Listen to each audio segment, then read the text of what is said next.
Hello friends, मैं नेहा आप सभी के लिए बीएलएड थर्ड ईयर की एमसीक्यू क्वेश्चंस लाई हूँ। पेडागोजी ऑफ एनवायरमेंटल स्टडीज के यूनिट सेकंड फर्स्ट यूनिट इससे पहले वीडियो अपलोड हो चुकी है।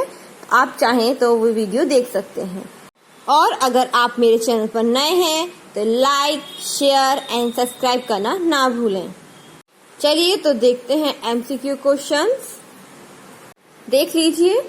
यूनिट सेकंड पर्यावरण अध्ययन में पाठ्यचर्या के विकास में बुनियादी विचार बिंदु।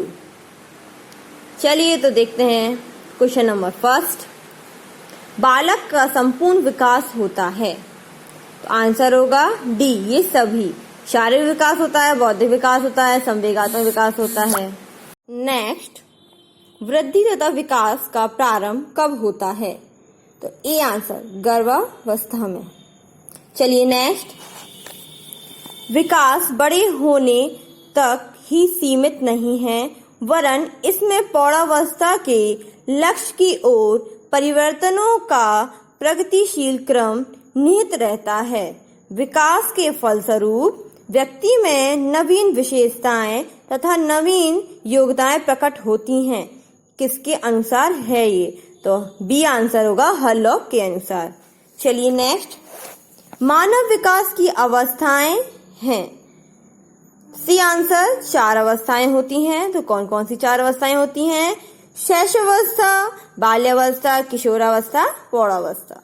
चलिए नेक्स्ट, बाल्यावस्था की आयु क्या है? आंसर होगा डी, 6 से 12 वर्ष तक। चलिए नेक्स्ट, किशोरावस्था की आयु है ए आंसर 12 से 18 वर्ष। नेक्स्ट, शैशवावस्था की आयु होती है सी आंसर जन्म से 5 वर्ष तक। नेक्स्ट, प्रौढ़ावस्था की आयु होती है तो 19 वर्ष से अधिक। नेक्स्ट, गर्भावस्था की आयु गर्भाधान से जन्म तक। नेक्स्ट, वृद्धि वातावरण पर निर्भर करती है और विकास जीव और वातावरण दोनों पर निर्भर करता है। नेक्स्ट, वृद्धि यह निरंतर नहीं चलने वाली प्रक्रिया है और विकास यह निरंतर चलने वाली प्रक्रिया है। चलिए नेक्स्ट, विकास परिपक्वता और वातावरण दोनों के साथ अंतःक्रिया के रूप में समय गुजरने के साथ साथ वृद्धि और क्षमता में परिवर्तन की प्रक्रिया से संबंधित है। तो ये आंसर होगा डी, ये सभी। लीबर्ड, पोलोस और मामर। चलिए नेक्स्ट, शिशु को अंग्रेजी में कहते हैं इन्फेंट। इनका अर्थ होता है नहीं और फेयरी का अर्थ होता है बोलना। चलिए नेक्स्ट, इन्फेंट का अर्थ होता है बोलने के अयोग्य। चलिए नेक्स्ट, स्फूर्ति की अवस्था कहा गया है, तो बी आंसर होगा बी, बाल्यावस्था को। चलिए नेक्स्ट, तूफान तथा संघर्ष की अवस्था किसे कहा जाता है? आंसर होगा सी, किशोरावस्था को कहा जाता है। नेक्स्ट, पियाजे के अनुसार संज्ञानात्मक विकास की अवस्थाएं हैं। आंसर होगा डी, 4 अवस्थाएं होती हैं। कौन कौन सी होती हैं वो 4 अवस्थाएं?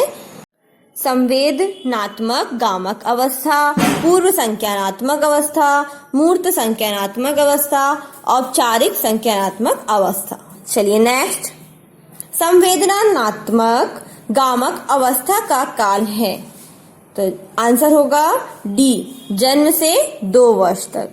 चलिए नेक्स्ट, बूनर के अनुसार संज्ञानात्मक विकास की अवस्थाएं हैं। आंसर होगा बी, 3 प्रकार की होती हैं बूनर के अनुसार।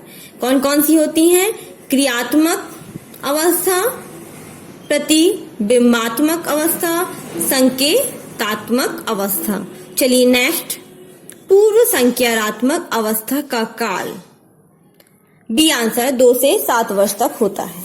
चलिए नेक्स्ट, औपचारिक संज्ञानात्मक अवस्था का काल ए आंसर होगा 11 से 15 वर्ष। चलिए नेक्स्ट, बूनर के संज्ञानात्मक विकास की सबसे समृद्ध अवस्था है? आंसर होगा सी, संकेतात्मक अवस्था। चलिए नेक्स्ट, NCCE ने शिक्षकों तथा शिक्षक प्रशिक्षणों के लिए पर्यावरण शिक्षा संबंधी पाठ्यक्रम की रूपरेखा कब प्रस्तुत की? आंसर होगा ए, 2005 में। चलिए नेक्स्ट, मूर्त संज्ञानात्मक अवस्था का काल है? ए आंसर होगा 7 से 12 वर्ष। नेक्स्ट, NCFSE का पूरा नाम मतलब फुल फॉर्म आपको बताना होगा। तो फुल फॉर्म होगा national curriculum framework for school education. चलिए नेक्स्ट, कक्षा 3 से कक्षा 5 तक के लिए NCERT में पाठ्य पुस्तकों में पर्यावरण अध्ययन हेतु कितने केंद्र बिंदु निश्चित किए हैं? तो आंसर होगा बी, 6 केंद्र बिंदु निश्चित किए गए हैं। इस वीडियो में इतना ही, मिलते हैं अगले वीडियो में। तो वीडियो अच्छी लगी हो तो लाइक, शेयर एंड सब्सक्राइब करना ना भूलें। Thank you.